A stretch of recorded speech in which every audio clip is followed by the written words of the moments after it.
Hello दोस्तों, मैं आपका अपना ऋषि पाठक स्वागत करता हूं आप सभी का आपके अपने YouTube channel C H with Rishi Pathak में। जैसा कि आपको पता ही है, अपन ने इंट्रोडक्शन टू कंप्यूटर और कंप्यूटर की जो हिस्ट्री है, जनरेशन हिस्ट्री के बारे में हम जान चुके हैं। जनरेशन के बारे में आज हम जानेंगे। भाई, तबीयत ख़राब होने के कारण मैं ये वीडियो अपलोड नहीं कर पा रहा हूँ, थोड़ी सी स्थिति अभी डाउन है। तो आप निश्चिंत रहें कि कोर्स होगा कि नहीं, फ्री में चल रहा है तो ऐसी ढीलें जो हो रही हैं। नहीं भाई, क्या है ना कि बहुत सारी दिक्कतें एकदम से आ जाती हैं, तो कभी कभी क्या है कि टाइम नहीं मिल पाता और मैं नहीं दे पाता। कभी कभी ऐसा भी हो जाएगा कि हम 5-6 दिन आपको कुछ ना कर पाएँ। तो आप इस बात से निश्चिंत रहें कि सितंबर एग्ज़ाम तक जो एग्ज़ाम होगा, सितंबर में अपना एग्ज़ाम होगा, तब तक आपका कोर्स कंप्लीट हो जाएगा। पहले भी हमने जुलाई में ऐसे ही कराया, डिले करके, क्योंकि क्या है कि बीच में कई सारी प्रॉब्लम्स हो जाती है, हमें ऑफलाइन भी देखना है, यहाँ भी देखना है, और ये जो चीज़ है ये बिल्कुल फ्री टाइम में होती है, शांत समय में। तो आप निश्चिंत रहा करें। और बार आप मैसेज करते हैं, मैं समझता हूँ कि आपको ऐसा लग रहा होगा कि फ्री की चीज़ें हैं तो ऐसी डील से चल रही हैं, पर ऐसा नहीं है। हम थोड़ी समस्या में थे और इसलिए नहीं कर पाए। तो आपकी रेगुलर आपको हर चैप्टर की वीडियो मिलेगी। ये आज अपना चैप्टर ख़त्म हो जाएगा, इसमें से ओनली जनरेशन बचा था अपना। जनरेशन से जो क्वेश्चन बनेंगे सारे मैंने एक चार्ट में रख दिए हैं आपके लिए। बढ़िया चार्ट है, आपको याद करना है, ठीक है। तो ये अपना आज पहला जो टॉपिक था, कंप्यूटर की हिस्ट्री और कंप्यूटर की जनरेशन और इसकी इंट्रोडक्शन, ये पूरा अपना पहला चैप्टर ख़त्म हो गया। अब दूसरा जो चैप्टर आएगा अपन उसके बारे में बात करेंगे।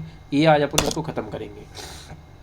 शुरू करते हैं, समय व्यर्थ नहीं करेंगे। बहुत ही छोटी वीडियो होगी ये, क्योंकि हमने एक चार्ट में बहुत सारी चीज़ों को रख दिया है, आपको अब अच्छे से याद करना है, ठीक है। लिखा है कंप्यूटर की मेमोरी के बारे में हम जानेंगे। जो फर्स्ट जनरेशन है, प्रथम पीढ़ी, फर्स्ट जनरेशन को हम प्रथम पीढ़ी बोलते हैं। जी का मतलब है जनरेशन। ये जो है 1940 से 55 में आई थी। पहली जनरेशन में हमने यूज किया था वैक्यूम ट्यूब का, निर्वात बाल्ब का। पहली जनरेशन में हमने वैक्यूम ट्यूब निर्वात बाल्ब का यूज किया, आप याद रखें। निर्वात बाल्ब का जो विकास था, इसको डेवलप किया था, इन्वेंटेड बाय, जो किया था ली डी फॉरेस्ट ने 1904 में किया था। ली डी फॉरेस्ट नाम के एक व्यक्ति थे, इनने 1904 में किया था। कंप्यूटर लैंग्वेज में हमने मशीन लैंग्वेज का यूज किया। कंप्यूटर अपने जो मशीन लैंग्वेज को ही समझ पाते हैं। कंप्यूटर में मेमोरी का हमने फर्स्ट, ये सब जितनी बात हो रही है सब फर्स्ट जनरेशन की बात हो रही है, प्रथम पीढ़ी की बात हो रही है। कंप्यूटर मेमोरी के रूप में हमने मैग्नेटिक ड्रम का यूज किया। ऑपरेटिंग सिस्टम के रूप में हमने बैच प्रोसेसिंग ऑपरेटिंग सिस्टम का यूज किया, ठीक है। और यूज हमने किया इसका कहाँ, साइंटिफिक पर्पज़ में। और पंच कार्ड का यूज किया हमने। पंच कार्ड के आविष्कार करता पूछ लिए जाते हैं, तो punch card invented by Joseph Jacquard द्वारा इसे इन्वेंट किया गया था। पंच कार्ड को याद रखें आप, ठीक है। पेपर टैप है, ये भी पहली पीढ़ी से संबंधित है। एनियाक पहली पीढ़ी से संबंधित है। यूनिवैक भी पहली पीढ़ी से संबंधित है। इतनी बातें जो भी हैं, ठीक है, ये सब पहली यानी प्रथम जनरेशन के बारे में आपको अच्छे से पता होना चाहिए, ठीक है। दूसरी जनरेशन की हम बात करते हैं, और पहली जनरेशन कहाँ से कहाँ तक है आप याद रख लें, 1940 से 55 तक। अब ये जो आएगी वो 56 से 64 तक आएगी। दूसरी जी, 2G मतलब सेकंड जनरेशन। सेकंड जनरेशन में हमने वैक्यूम ट्यूब की जगह ट्रांजिस्टर लगाए।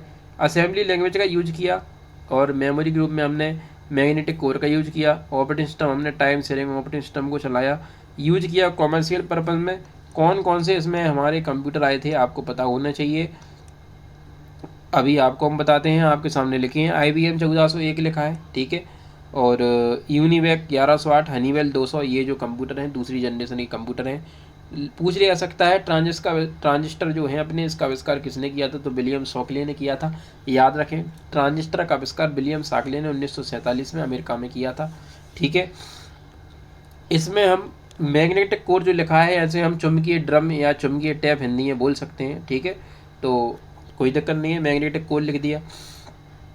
और कौन सी लैंग्वेज का यूज़ किया हमने, असेंबली लैंग्वेज का यूज़ किया, तो आप अच्छे से याद रखें। सेकंड जनरेशन में हमने असेंबली लैंग्वेज का यूज़ किया, ठीक है। और कोबोल और फोटोन जैसी लैंग्वेज का हमने यूज भी किस में किया था, सेकंड जनरेशन में, याद रखना।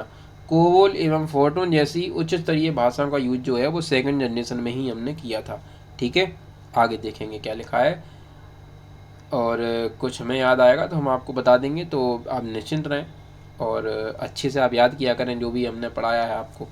से थर्ड जनरेशन की बात करते हैं, ये 1965 से 71 तक रही, जिसमें IC चिप का हमने विकास किया।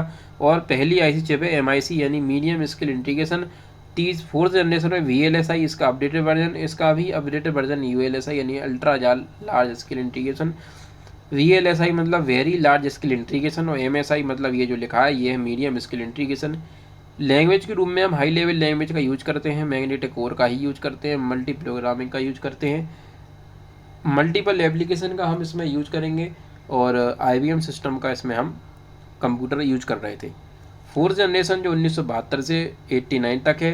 थर्ड जनरेशन में क्या इंपॉर्टेंट हो सकता है, ये हो सकता है कि जो IC चिप है इसका विकास किसने किया था, तो JS किल्वी ने या जैक किल्वी ने किया, ठीक है, जिन्होंने, और कभी ऐसा पूछा जाए कि जो सिलिकॉन और जर्मेनियम की चिप जो थी ये रॉबर्ट नॉइस ने बनाई थी, और जो सेरेमिक IC चिप थी वो बनाई थी अपने JS किल्वी ने, जो कि IC चिप के खोज करता है, ठीक है। और इसमें क्या इंपॉर्टेंट हो सकता है, यही है, ठीक है। अब फोर्थ जनरेशन में हम देखेंगे, फोर्थ जनरेशन में क्या इंपॉर्टेंट है, देखिए 1972 से लेकर कितनी है, 1972 से लेकर ये लिखा है 89 तक, 1972 से लेकर 89 तक फोर्थ जनरेशन रही। IC चिप का हम यूज़ करने लगे थे तीसरी जनरेशन से। IC चिप का अपडेटेड वर्जन VLSI यानी very large scale integration, VLSI का फुल फॉर्म होता है, हमने आपको बताया, ठीक है। तो ये इसमें यूज हुआ, और लैंग्वेज के रूप में नॉन प्रोसीजरल लैंग्वेज इसमें आई, SQL जिसको हम बोलते हैं, मैग्नेटिक रैम का यूज हम करने लगे, GUI का यूज हम करने लगे, ग्राफिकल यूजर इंटरफेस का, डिस्ट्रीब्यूटेड ऑपरेटिंग सिस्टम का हमने यूज किया, एप्पल मैक जो है यहाँ आया, IBM PC कंप्यूटर है, माइक्रो कंप्यूटर यहाँ आए। चौथी पीढ़ी जो है अपनी, इसे क्या कहते हैं, कंप्यूटर के क्षेत्र में सबसे बड़ी क्रांति जो होती है उसी पीढ़ी को माना जाता है, याद रखना, कंप्यूटर के क्षेत्र में सबसे बड़ी क्रांति किसको माना जाता है, तो अपनी किसको माना जाएगा, चौथी पीढ़ी को, आप अच्छे से याद रखें, ठीक है। और C++, SQL जैसी इसमें भाषाओं का हमने यूज किया, ठीक है। अब फिफ्थ जनरेशन की बात करते हैं, फिफ्थ जनरेशन कहाँ से कहाँ तक रही, और 1989 से लेकर टिल नाउ, यानी अब तक फिफ्थ जनरेशन ही चल रही है। इसमें IC चिप की जगह यानी हम ULSI, इसका सबसे बड़ा version, ultra large scale integration हम यूज करने लगे, नेचुरल प्रोसेसिंग लैंग्वेज का हम यूज करने लगे, मेमोरी के रूप में ऑप्टिकल मेमोरी हमने अपनाई, प्रोसेसिंग के रूप में पैरेलल प्रोसेसिंग हमने अपनाया, रोबोटिक्स AI में हमने इसका यूज किया, ठीक है। वॉइस रिकॉग्निशन फिफ्थ जनरेशन में आया, इमेज रिकॉग्निशन फिफ्थ जनरेशन में आया, IBM नोटबुक हैं, क्रोमबुक हैं, अल्ट्रा बुक हैं, ये सब किस में आए, फिफ्थ जनरेशन में आए, किस में आए, फिफ्थ जनरेशन में। तो आप इसको अच्छे से याद करें, और इसमें क्या इम्पोर्टेंट हो सकता है वो हम आपको बताते ही जा रहे हैं, ठीक है।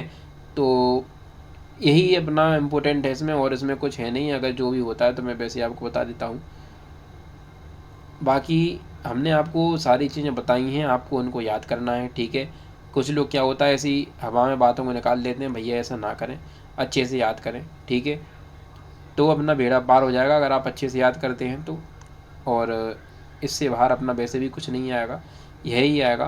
पूछा जाता है कि पहली पीढ़ी में किस हार्डवेयर कंपोनेंट या किस का हमने यूज किया, तो वैक्यूम ट्यूब का, दूसरे में हमने ट्रांजिस्टर का यूज किया, तीसरे में हमने IC चिप ले आए, IC चिप में भी हमने MSI वाली लगाई, फोर्थ जनरेशन में IC आई लेकिन VLSI वाली लगाई, फिफ्थ जनरेशन में IC का अपडेटेड वर्जन ULSI हमने यूज किया। इन सब के बारे में हमने आपको बताया, इनको आप अच्छे से याद करें, ठीक है। और यह वीडियो छोटी सी बहुत इसलिए बनी है क्योंकि हमें जनरेशन के बारे में ही अकेला बताना था, ठीक है। आप निश्चिंत रहें, बाकी हम आपको सारी चीज़ें कराएंगे, अब दूसरे चैप्टर की अपनी बात होगी, ठीक है। धन्यवाद। आप वीडियो को ज़्यादा से ज़्यादा शेयर करें, लाइक करें, सब्सक्राइब करें।